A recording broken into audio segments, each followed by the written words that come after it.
నమస్కారం, నంతా న్యూస్ వార్తలకు స్వాగతం. వార్తల ముందుగా హెడ్లైన్స్.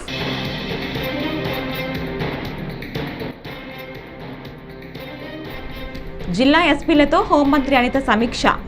గంజాయి కట్టడికి అన్ని జిల్లాల్లో ప్రత్యేక డ్రైవ్లు.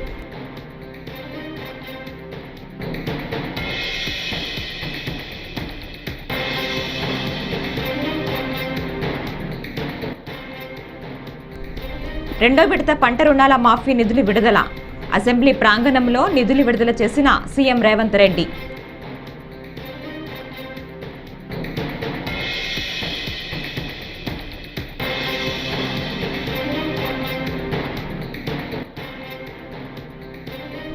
పులులను కాపాడితే అడవులను అవే రక్షిస్తాయి. అటవీ శాఖ మంత్రి పవన్ కళ్యాణ్ అన్నారు.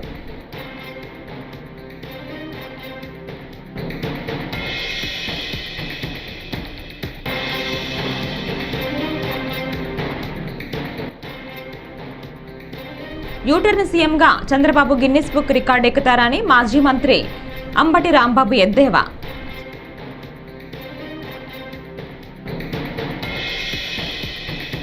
ఇక డీటెయిల్స్ చూస్తే, రాష్ట్రంలో పోలీసుల సంక్షేమం, గంజాయి నివారణ, ఇతర అంశాలపై హోంమంత్రి అనిత జిల్లా ఎస్పీలతో విశాఖలో నేడు సమీక్ష నిర్వహించారు. ఈ సందర్భంగా ఆమె మాట్లాడుతూ తూచా గంజాయి నివారణపై మంత్రివర్గ ఉపసంఘం నియమించినట్లు వెల్లడించారు. ఏజెన్సీ ప్రాంతాల్లో గంజాయి సాగుపై సీసీ కెమెరాలతో నిఘా వేస్తామని చెప్పారు. గంజాయిని కట్టడి చేసేందుకు అన్ని జిల్లాల్లో ప్రత్యేక డ్రైవ్ నిర్వహిస్తామని అనిత పేర్కొన్నారు. డ్రగ్స్ సేవించినట్లు నిర్ధారించే పరికరాలు అందుబాటులో లేవని, గత 5 ఏళ్లలో పోలీసుల వ్యవస్థను నిర్వీర్యం చేశారని విమర్శించారు. పోలీస్ అంటే భయం కాదు, భద్రత అనే భరోసా రావాలని అన్నారు. పోలీసులకు వీక్లీ ఆఫ్ విషయం పరిశీలిస్తామని హోంమంత్రి అనిత చెప్పారు. పోలీసుల సరెండర్ లీవులకు నిధులు ఇస్తామని స్పష్టం చేశారు. ఏఎస్ఆర్ జిల్లా కూడా నేను ఏదో ఒక రోజు కంపల్సరీ విజిట్ చేస్తా. అక్కడ ఎక్కడైతే ఈ గాంజా ఎక్కువగా ప్లాంటేషన్స్ ఉంటాయో అటువంటి ఏరియాస్లో వెళ్ళి ఆ గిరిజన ఫ్యామిలీస్తో నేను ట్రైబల్ వెల్ఫేర్ మినిస్టర్ మేమందరం కలిసి వెళ్ళి ఒక గ్రూప్ ఆఫ్ పీపుల్ వెళ్ళి వాళ్ళకి అవేర్నెస్ క్రియేట్ చేయడానికి కూడా మేమందరం కూడా సిద్ధపడుతున్నామండి. అదేవిధంగా మనందరికీ కూడా మీ అందరికీ తెలుసు, ఈరోజు ఇవన్నీ క్రైమ్ అన్నది అరికట్టడం ఎంత అవసరమో, ఎస్పెషల్లీ మన విశాఖపట్నం సిపి గారిని కూడా ఒక ఎగ్జాంపుల్ కింద తీసుకోవాలి. మన డిపార్ట్మెంట్, వైజాగ్ డిపార్ట్మెంట్ కూడా ఎస్పెషల్లీ ఇక్కడికి వచ్చిన తర్వాత నుంచి కూడా పర్టికులర్గా ఎవరైతే కొన్ని స్పాట్స్ని ఐడెంటిఫై చేసుకొని, అంటే ఎక్కువ గంజా ఎక్కువ తీసుకుంటారు ఈ స్పాట్స్లో, ఈ టైంలో మనం వెళ్ళలేకపోతున్నాము ఆ ఏరియాస్లో కన్నా వాళ్ళు ఏదైనా ఐడెంటిఫికేషన్ ఉండి పబ్లిక్ చెప్తే కనుక అలాంటి వాటి మీద స్పెషల్ బీట్ ఏర్పాటు చేసుకొని ఆ బుషెస్ అన్నింటినీ క్లియర్ చేసి ఎక్కడా కూడా అలాంటి ప్లేసెస్ లేకుండా చేసుకునే బాధ్యత కూడా తీసుకుంటున్నారు. అట్ ద సేమ్ టైం నాకు ఎస్పీస్ ఇందాక డిఐసీ గారు కూడా చాలా సజెషన్స్ ఇచ్చారు. ఈ గాంజా ఎక్కడైతే పండిస్తున్నారో వాళ్ళకి ఆల్టర్నేటివ్ క్రాప్ హార్టికల్చర్లోని, అగ్రికల్చర్లోని ఇదే టైం కాబట్టి వాటికి సీడ్ వాళ్ళకి అవైలబిలిటీలో ఉండేటట్టుగా కూడా చేయటం, ఇవన్నీ కూడా ఒక మేజర్గా ఒక పక్క ప్రణాళికతో ముందుకెళ్ళడానికి గవర్నమెంట్ సిద్ధంగా ఉంది. ఎట్టి పరిస్థితుల్లోని కూడా గంజాయి అరికట్టాలి, గంజాయి ద్వారా వచ్చిన క్రైమ్ని కూడా అరికట్టాలని కృత నిశ్చయంతో గౌరవ చంద్రబాబు నాయుడు గారు, అదేవిధంగా పవన్ కళ్యాణ్ గారు దీని మీద స్పెషల్గా ఫోకస్ కూడా పెట్టున్నాం. కాబట్టి పర్టికులర్గా పులులను కాపాడితే అడవులను అవే రక్షిస్తాయని, తద్వారా పచ్చదనం పెరిగి పర్యావరణ సమతుల్యం చేకూరుతోంది అని ఉప ముఖ్యమంత్రి, అటవీ శాఖ మంత్రి పవన్ కళ్యాణ్ అన్నారు. సోమవారం మంగళగిరిలోని అరణ్య భవన్లో అంతర్జాతీయ పులుల దినోత్సవాన్ని నిర్వహించారు. ఈ సందర్భంగా పోస్టర్ని విడుదల చేసిన పవన్ కళ్యాణ్ మాట్లాడుతూ, అటవీ శాఖ మంత్రిగా వన్యప్రాణుల సంరక్షణకు పూర్తిగా కట్టుబడి ఉన్న, ప్రకృతిలో భాగమైన అడవులను వివిధ రూపాల్లో నాశనం చేస్తూ మనిషి జీవితాన్ని గడుపుతున్నాడు. దీనికి పులి స్టాప్ పడాలి, అడవుల విధ్వంసం ఆగాలి, అరణ్యాల్లో బతికే వన్యప్రాణుల రక్షణను ప్రతి ఒక్కరూ బాధ్యతగా తీసుకోవాలి.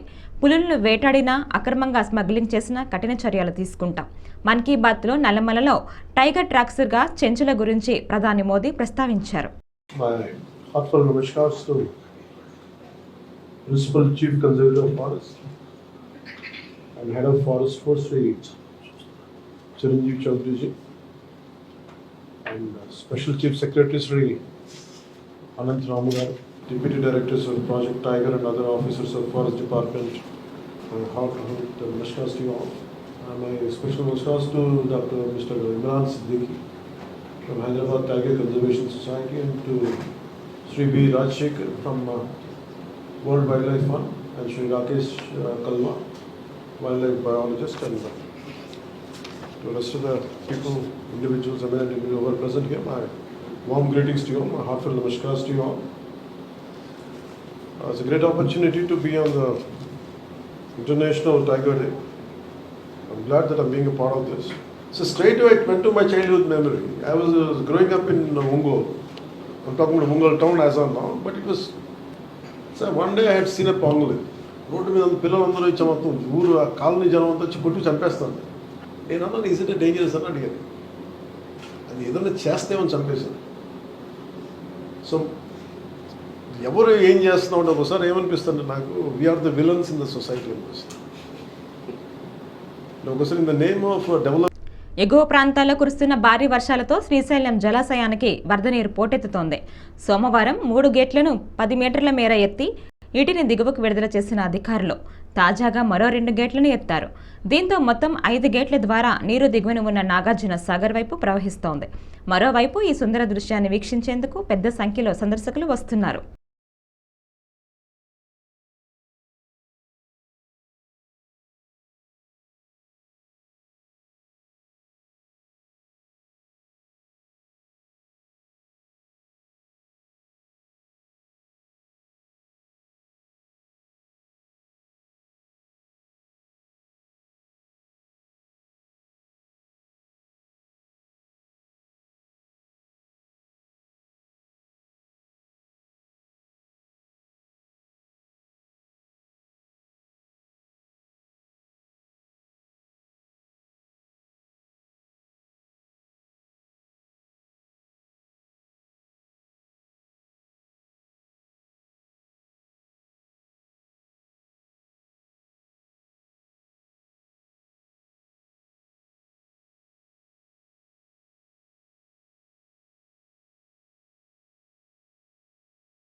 యూటర్న్ సీఎంగా చంద్రబాబు గిన్నెస్ బుక్ రికార్డు ఎక్కుతారని మాజీ మంత్రి వైఎస్ఆర్సీపీ సీనియర్ నేత అంబటి రాంబాబు ఎద్దేవా చేశారు. మంగళవారం తాడేపల్లిలోని వైఎస్ఆర్సీపీ ప్రధాన కార్యాలయంలో జరిగిన మీడియా సమావేశంలో అంబటి మాట్లాడారు. అధికారంలోకి వచ్చిన 2 నెలల్లోనే చంద్రబాబు అనేక విషయాల్లో యూటర్న్ తిరిగారన్నారు. చంద్రబాబు అబద్ధంలోనే పుట్టాడని, అబద్ధంలోనే రాజకీయాలు చేస్తున్నారని విమర్శించారు. కేంద్ర బడ్జెట్లో ఏపీకి 15,000 కోట్లు గ్రాంట్ వచ్చిందని చంద్రబాబు డాంబికాలు పలికారు. తీరా చూస్తే అవి అప్పులను తేలింది. 4,000 రూపాయల పెన్షన్ మొదటి నెల ఇచ్చారు, కానీ ఇక నుంచి అనర్హుల పేరుతో ఎగ్గొట్టబోతున్నారు.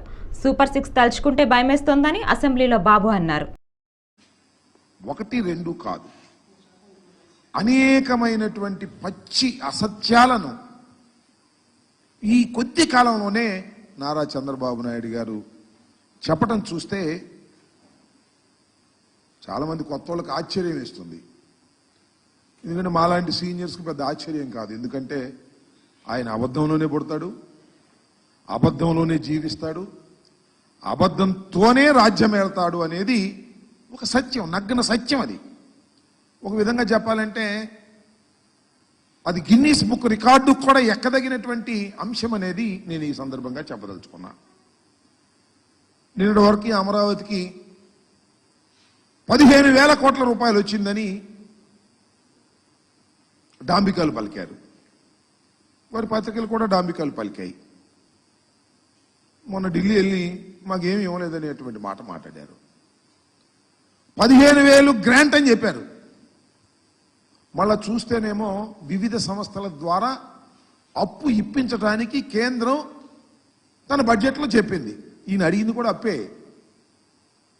మాకు గ్రాంట్ ఇవ్వమని అడిగేటటువంటి ధైర్యం కానీ అలిగేటటువంటి సత్తా కానీ నారా చంద్రబాబు నాయుడు గారికి లేదనేది చాలా స్పష్టంగా అర్థమవుతుంది. అప్పు ఇప్పిస్తారట, ఈయన అప్పు తీసుకుంటాడట. ఆ అప్పు ద్వారా 15,000 కోట్ల రూపాయలు డిఫరెంట్ స్టేజెస్లో. బీజేపీ సీనియర్ నేత మాజీ MP GVL Narasimha Rao hot comments చేశారు. ఆంధ్రప్రదేశ్లో డబుల్ ఇంజిన్ సర్కార్ వల్ల రాష్ట్ర ప్రయోజనాలకు శుభపరిణామని, కేంద్రం ఏపీకి నిధులు ఇస్తే కాంగ్రెస్ ఎందుకు కళ్ళల్లో నిప్పులు పోసుకుంటుందని ప్రశ్నించారు. ఈ సందర్భంగా మంగళవారం ఆయన మీడియాతో మాట్లాడుతూ రాష్ట్ర విభజన సమయంలో ఆంధ్రప్రదేశ్ అవసరాలను కాంగ్రెస్ గుర్తించలేదని, రాష్ట్ర విభజన తర్వాత ఏపీ నష్టపోవడానికి రాజధాని లేకపోవటమే కారణమని అన్నారు. ఆయన ఒక రకంగా చెప్పాలంటే వ్యవసాయమే ఆంధ్రప్రదేశ్ని నిలబెట్టింది, కాపాడింది. కానీ పారిశ్రామిక అభివృద్ధితోనే ఉద్యోగ అవకాశాలు వచ్చే అవకాశం ఉంది. సో కాబట్టి పారిశ్రామిక అభివృద్ధి కోసం 2 పారిశ్రామిక నగరాల నిర్మాణానికి నిధులు సమకూరుస్తామని చెప్పి కేంద్రం చెప్పడం జరిగింది. ఒకటి విశాఖపట్నం చెన్నై కారిడార్లో భాగంగా కొప్పర్తి, కడప సమీపంలోని కొప్పర్తి దగ్గర ఉన్నటువంటి పారిశ్రామిక వాడ నిర్మాణానికి, పారిశ్రామిక నగరం నిర్మాణానికి, అలాగే వరవకల్ బెంగళూరు హైదరాబాద్ ఇండస్ట్రియల్ కారిడార్లో ఉన్నటువంటి వరవకల్లో కూడా పారిశ్రామిక నగర నిర్మాణానికి కేంద్ర ప్రభుత్వం పెద్ద ఎత్తున నిధులు ఇచ్చేటువంటి స్పష్టమైనటువంటి ఒక వాగ్దానాన్ని, ఒక సందేశాన్ని ఈ బడ్జెట్ ద్వారా ఇవ్వటం జరిగింది. అలాగే రాష్ట్రంలో మౌలిక సదుపాయాల ఉత్పత్తికి, మౌలిక సదుపాయాల అభివృద్ధికి గత 4 సంవత్సరాల్లో 11,000 కోట్ల రూపాయలు ఇవ్వటం జరిగింది. రానున్న సంవత్సరంలో దానికి కూడా క్యాపిటల్ ఇన్వెస్ట్మెంట్ కూడా మేము నిధులు ఇస్తాం, మౌలిక సదుపాయాల నిర్మాణానికి నిధులు ఇస్తామని చెప్పి కేంద్రం ప్రకటించడం. వెనుకబడిన జిల్లాలకు మనం గతంలో ఉన్నటువంటి సంయుక్త జిల్లాలు ఏవైతే ఉమ్మడి జిల్లాలు ఉన్నాయో, 3 ఉత్తరాంధ్ర జిల్లాలు, 4 రాయలసీమ జిల్లాలతో పాటుగా ప్రకాశం జిల్లాను కూడా జోడించి రైతు ప్రయోజనాలే కాంగ్రెస్ ప్రభుత్వానికి ముఖ్యమని, అందుకే రుణమాఫీ చేశామని తెలంగాణ ముఖ్యమంత్రి రేవంత్ రెడ్డి అన్నారు. కార్పొరేట్ సంస్థల అధిపతులు బ్యాంకులకు మోసం చేస్తున్నారన్న ఆయన గత 10 ఏళ్లలో కార్పొరేట్ కంపెనీలు 14 లక్షల కోట్లు ఎగవేశాయని చెప్పారు. కానీ సాగు కోసం బ్యాంకుల నుంచి తెచ్చిన అప్పులు తిరిగి కట్టలేక రైతులు నానా అవస్థలు పడుతున్నారని వ్యాఖ్యానించారు. 2వ విడత పంట రుణాల మాఫీ నిధుల విడుదల సందర్భంగా శాసనసభ ప్రాంగణంలో ఏర్పాటు చేసిన కార్యక్రమంలో రేవంత్ మాట్లాడారు. ఈరోజు ఈ కార్యక్రమం మాకందరికీ, తెలంగాణలో ఉన్న లక్షలాది మంది రైతుల ఇళ్లలో పండగ జరుగుతుంటే ఈ కార్యక్రమంలో భాగస్వాములు అవ్వడం మా జన్మ ధన్యమైంది అని చెప్పి మా సహచరులందరం మేమందరం భావిస్తున్నాం.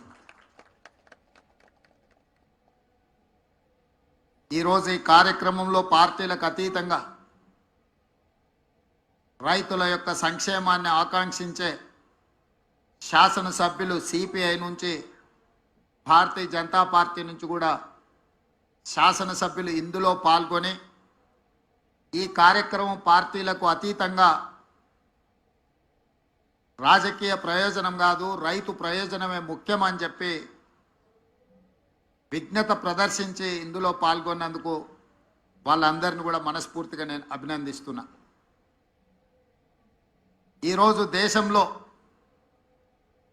కార్పొరేట్ కంపెనీల యజమానులు వేలాది లక్షలాది కోట్ల రూపాయలు బ్యాంకుల ద్వారా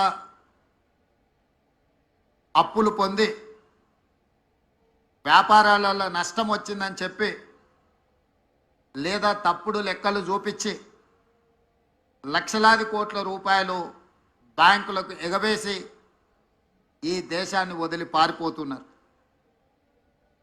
వాళ్ళు బ్యాంకుల దగ్గర తీసుకుంటున్న అప్పులు ఒక రకంగా బ్యాంకులను మోసగించి రాయదుర్గం పట్టణంలో ప్రభుత్వ నిబంధనలకు విరుద్ధంగా వ్యవహరిస్తున్న నారాయణ పాఠశాలను సీజ్ చేయాలని ఎస్ఎఫ్ఐ జిల్లా అధ్యక్షుడు బంగి శివ డిమాండ్ చేశాడు.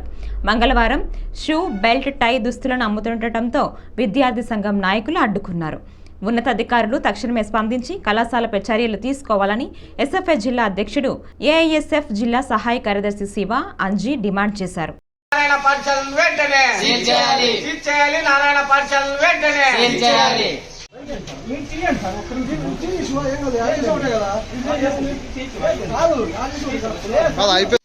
ఈరోజు నారాయణ విద్యా సంస్థలు గతంలోనే విద్యార్థి సంఘాల ఆధ్వర్యంలో సీజ్ చేయించినటువంటి పుస్తకాలు అనేకం ఉన్నాయి.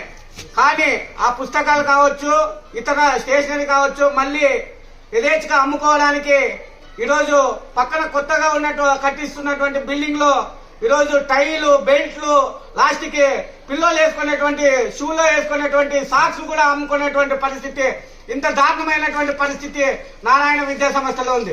ఈరోజు నారాయణ విద్యా సంస్థ అధినేత ఒక మంత్రిగా ఉన్నాడు. అతనికి ఇంకా మంత్రి పదవి ఎందుకని చెప్పి మేము భారత విద్యార్థి ఫెడరేషన్ ఎస్ఎఫ్ఐ గా అడుగుతున్నాం.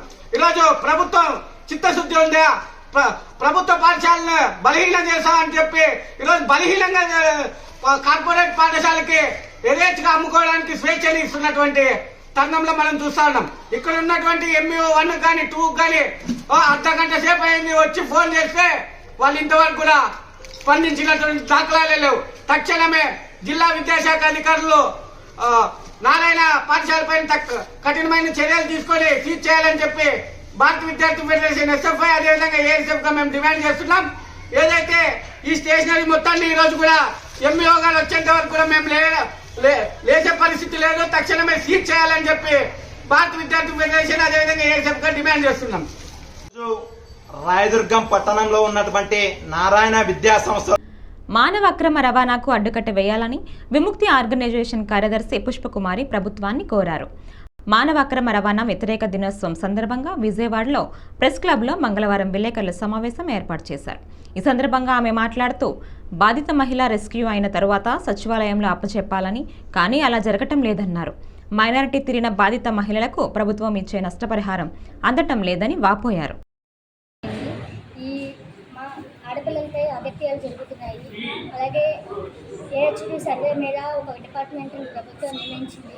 ఈ ఆడపిల్లల్ని అత్యాచారం ఓన్లీ ట్రాకింగ్ జరుగుతుంది కాబట్టి ఈ కేసులన్నింటినీ ఏహెచ్పి సర్వే వాళ్ళకి అప్పచెప్పాలని చెప్పేసి కోరుకుంటున్నాము.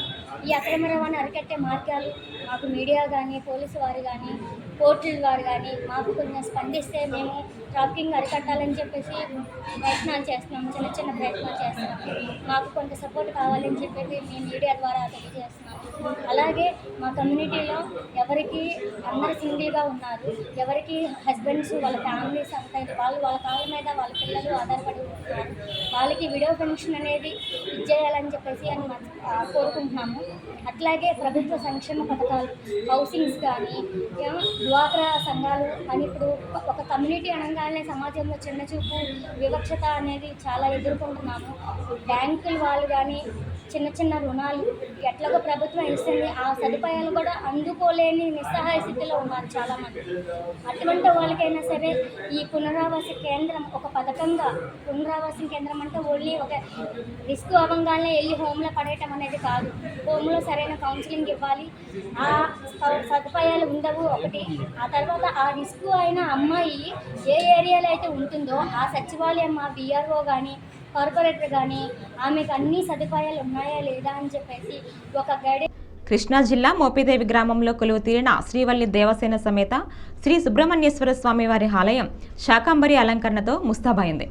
శ్రీ సుబ్రహ్మణ్యేశ్వర స్వామివారి ఆషాఢ కృతిక పురస్కరించుకొని మంగళవారం అమ్మవార్లను శాకంబిదేవిగా అలంకరించారు. ఈ కార్యక్రమంలో భాగంగా 3 టన్నుల కూరగాయలు, ఆకుకూరలు, పండ్లతో ఆలయాన్ని సుందరంగా అలంకరించారు.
మదనపల్లె సబ్ కలెక్టర్ ఫైళ్ల కేసులో నిందితులను అరెస్టు చేస్తామని Kurnool range DIG doctor Koya Praveen స్పష్టం చేశారు.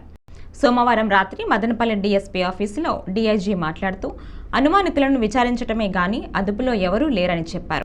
ఫైళ్ల దగ్ధం ఘటనపై ఎఫ్ఎస్ఎల్ రిపోర్ట్ వస్తూనే 15 రోజుల్లో నిందితులను గుర్తించి అరెస్టు చేస్తామని తేల్చి చెప్పారు. సిఐడి సహకారంతోనే విచారణ చేస్తామన్నారు. వీళ్ళ ఎలక్ట్రిసిటీ డిపార్ట్మెంట్ వారి సహకారం, ఫైర్ డిపార్ట్మెంట్ సహకారం, తర్వాత నాగ్పూర్ సంబంధించిన ఫైర్ రెస్క్యూ మేనేజ్మెంట్ సంబంధించి అన్ని టెక్నికల్గా అత్యంత సాంకేతికపరమైన పరిజ్ఞానం గల వారి యొక్క అందరి సహకారము దీనిలో తీసుకోవడం జరిగింది. దీనిలో ఇప్పటికి వచ్చి 52 మందిని విచారించాం. దీనికి సంబంధించి అనుమానితులుగా కొంతమందిని గుర్తించడం జరిగింది. ఇంకా పూర్తిగా ఏంటనేది ఇంకా మనం నిర్ధారణకు రావాల్సింది కాబట్టి వారి యొక్క పేర్లు మేము చెప్పలేము. అలాగే మొత్తం సీసీటీవీ ఫుటేజ్ అంతా ఎగ్జామిన్ చేసిన తర్వాత అక్కడ ఆర్డీఓ ఆఫీస్ పరిసరాల్లో పెట్టిన కార్ డాష్ క్యామ్ యొక్క ఫుటేజ్ కూడా వెరిఫై చేయడం జరిగింది. అలాగే సెల్ టవర్ డంప్స్ తీసుకున్నాం.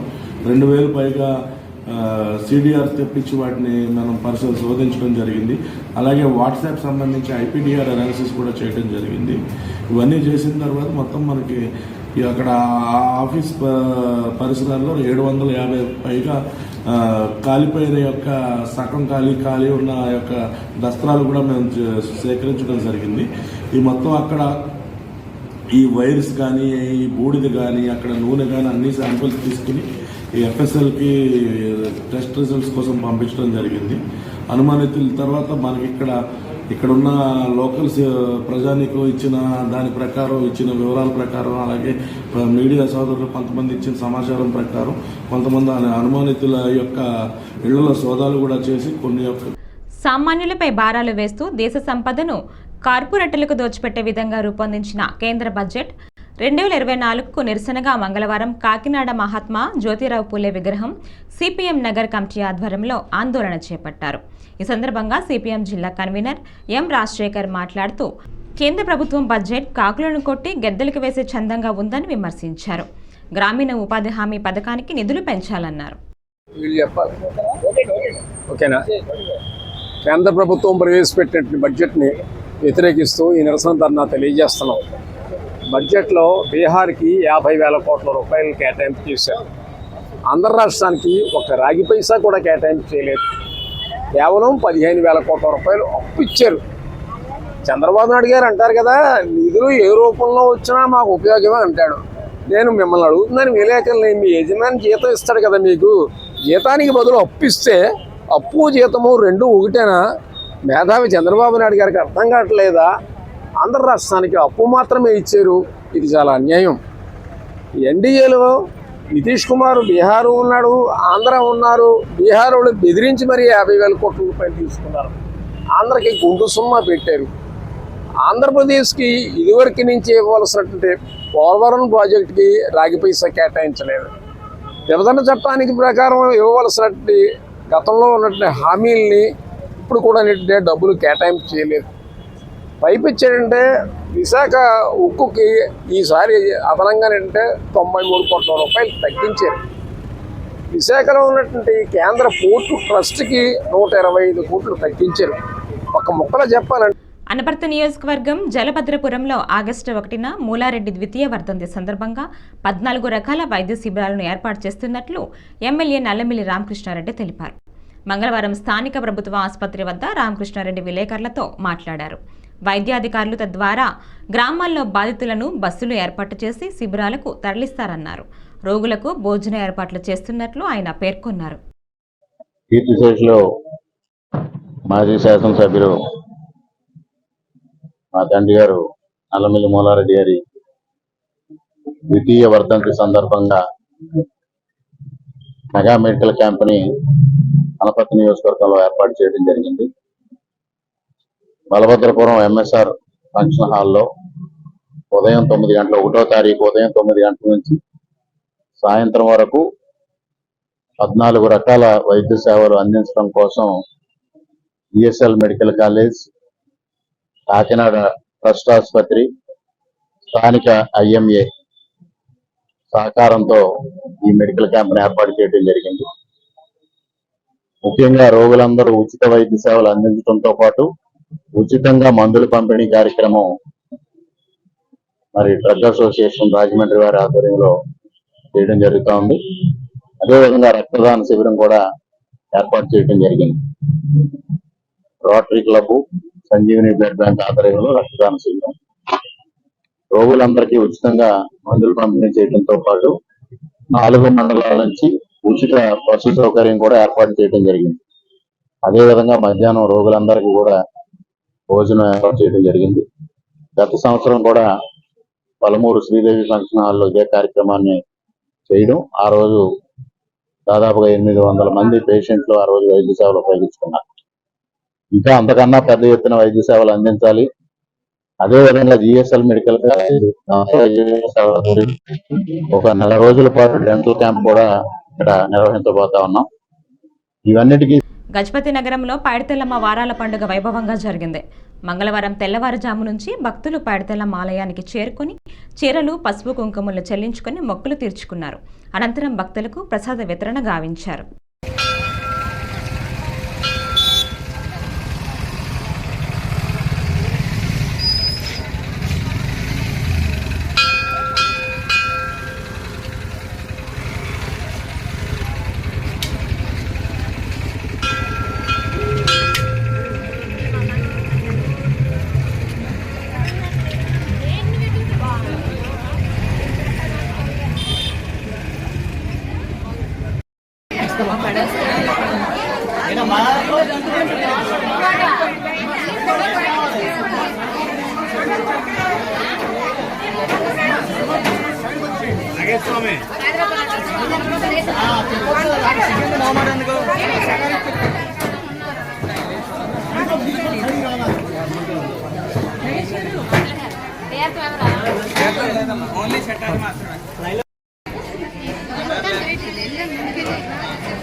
ఈ వార్తలు ఇంతటితో సమాప్తం. నమస్కారం.